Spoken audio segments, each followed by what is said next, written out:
ओम श्री गुरुभ्यो नमः।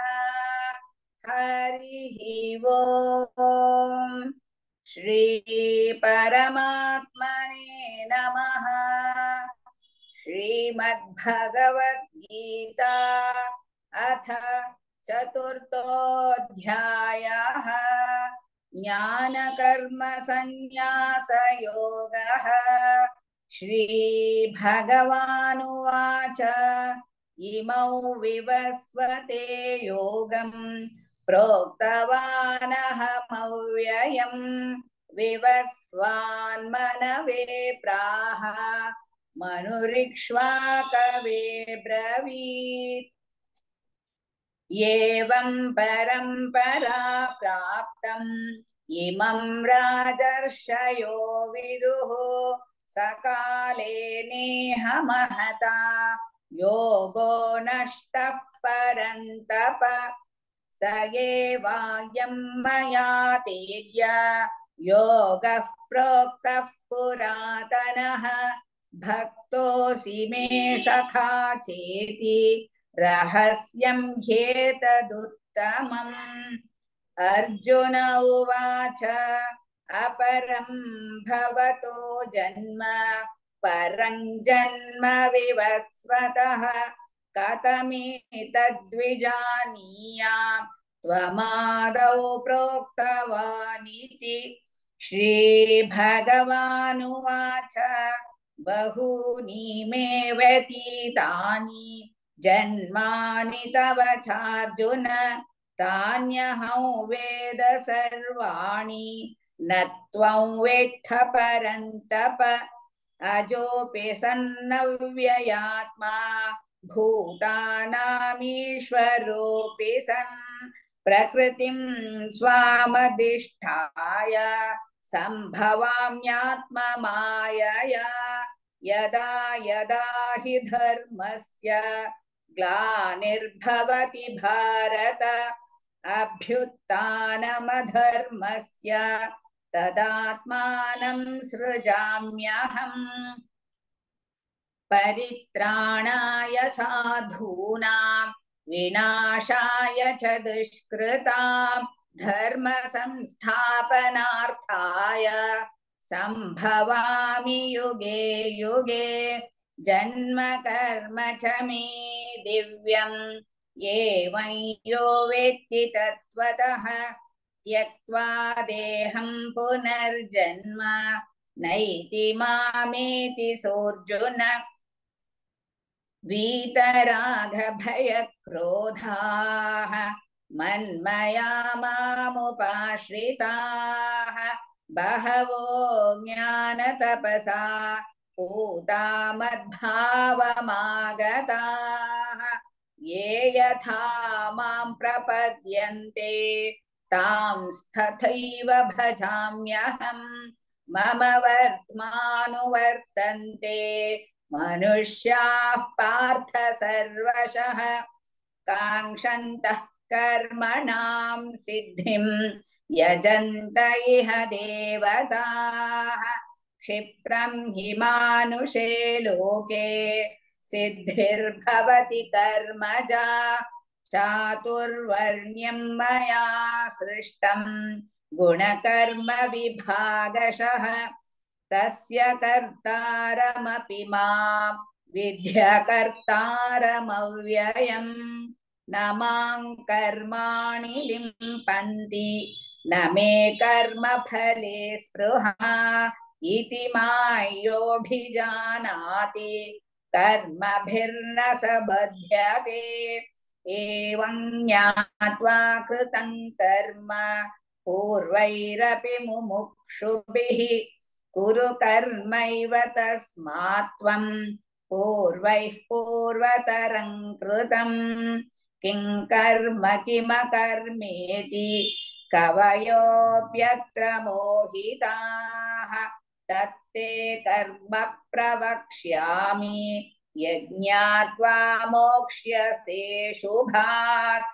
कर्मणो ह्यपि बोधव्यं च विकर्मणः अकर्मणश्च बोधव्यम् गहना कर्मणो गतिः कर्मण्यकर्म यः पश्येत् अकर्मणि च कर्म यः स बुद्धिमान् मनुष्येषु स युक्तः कृत्स्नकर्म कृत् यस्य सर्वे समारम्भाः कामसङ्कल्पवर्जिताः ज्ञानाग्निदग्धकर्माणम् तमाहुः पण्डितं बुधाः त्यक्त्वा कर्मफलासङ्गम् नित्यतृप्तो निराश्रयः कर्मण्यभिप्रवृत्तोऽपि नैव किञ्चित् करोति सः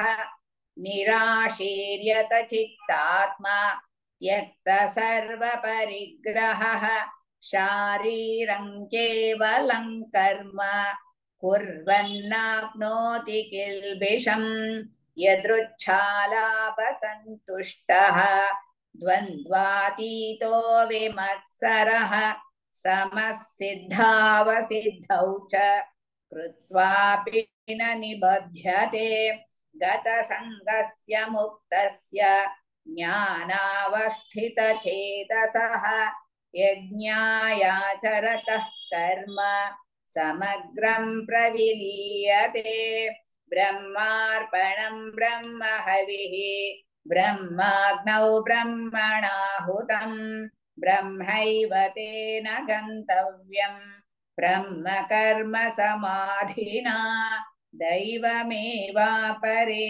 यज्ञं योगिनः पर्युपासते ब्रह्माज्ञावपरे यज्ञं यज्ञेनैवोपजुह्वति श्रोत्रादीनीन्द्रियाण्यन्ये संयमाग्निषु जुह्वति शब्दादीन् विषयानन्ये इन्द्रियाग्निषु जुह्वति सर्वाणीन्द्रियकर्माणि प्राणकर्माणि चापरे आत्मसंयमयोगाग्नौ जुह्वति ज्ञानदीपिते द्रव्ययज्ञास्तपो यज्ञाः योगयज्ञास्तथा परे स्वाध्यायज्ञानयज्ञाश्च यतयः संशितौ व्रताः अपाने जुह्वति प्राणं प्राणे पानं तथा परे प्राणापानगतिरुद्ध्वा प्राणायामपरायणाः अपरे नियताहाराः प्राणान् प्राणेषु जुह्वति सर्वेऽप्येते यज्ञविदः यज्ञक्षपितकल्मषाः यज्ञशिष्टामृतभुजः यान्ति ब्रह्म सनातनम् नायल्लोकोऽस्त्य यज्ञस्य कुतोऽन्यः कुरु सत्तम एवं बहुविधा यज्ञाः वितता ब्रह्मणो मुखे कर्मजान् विद्धितान् सर्वान् एवं ज्ञात्वा विमोक्ष्यसे श्रेयान् द्रव्यमयाद् यज्ञात् ज्ञानयज्ञः परन्तप सर्वं कर्माखिलं पार्थ ज्ञाने परिसमाप्यते तद्विद्धि प्रणिपातेन परिप्रश्नेन सेवया उपदेक्ष्यन्ति ते ज्ञानं ज्ञानिनस्तत्त्वदर्शिनः यज्ञात्वा न पुनर्मोहम् एवं यास्यसि पाण्डव येन भूतान्यशेषेण द्रक्ष्यस्यात्मन्यथो मयि अपि चेदसि पापेभ्यः सर्वेभ्यः पापकृत्तमः सर्वं ज्ञानप्लवेनैव वृजिनं सन्तरिष्यसि दधैधांसि समिद्धोऽग्निः भस्मसात् कुरुतेऽर्जुन ज्ञानाग्निः सर्वकर्माणि भस्मसात् कुरुते तथा न हि ज्ञानेन सदृशं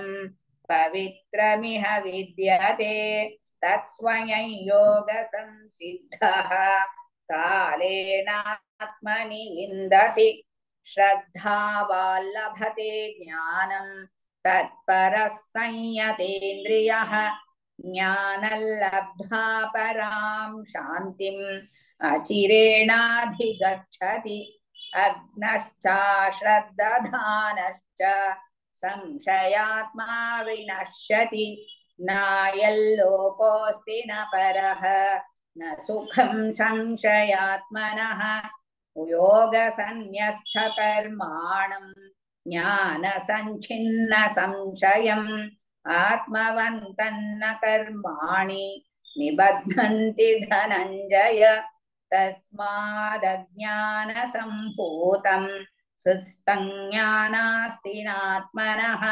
छित्त्वैनं संशयै योगम् आतिष्ठोत्तिष्ठ भारत ॐ तत्सदिति श्रीमद्भगवद्गीतासु उपनिषत्सु ब्रह्मविद्यायां योगशास्त्रे श्रीकृष्णार्जुनसंवादे ज्ञानकर्मसन्न्यासयोगो नाम चतुर्थोऽध्यायः। सर्वधर्मान् परित्यज्य मामेकं शरणं व्रज अहं त्वा सर्वपापेभ्यः मोक्षयिष्यामि मा शुचः।